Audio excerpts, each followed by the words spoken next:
Hey, welcome to PGF Racing. Gonna talk about some full preterism versus futurist views here and just see what logically makes more sense. Let's just look at some scriptures, and we're looking at Matthew 16:21 today.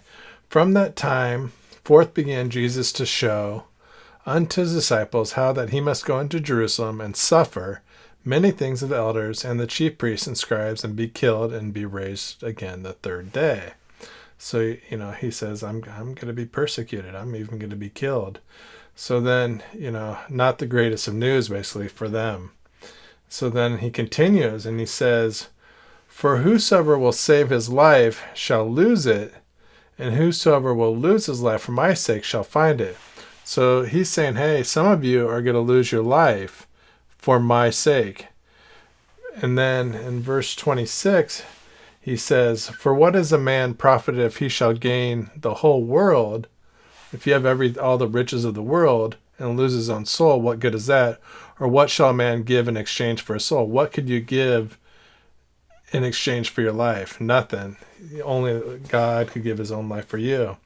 For the Son of Man shall come in the glory of his Father with his angels. So at the Mount Transfiguration, he didn't come with his angels. He didn't come with reward to every man according to his works, like it talks about in the resurrection when the book of life would be open.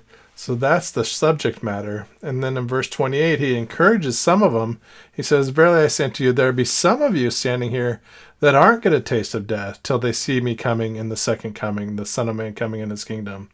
So that makes the most sense. Now, logically, think about that. 6 days later was the Mount of Transfiguration. Would it be kind of weird to say some of you aren't going to die in the next 6 days? Probably none of them died in the next 6 days.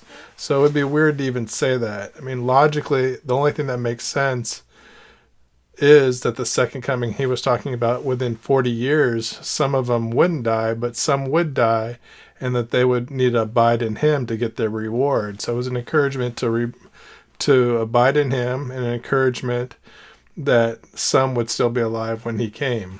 I hope that helps make sense. As always, love you lots. PGF Racing out. Have a great day.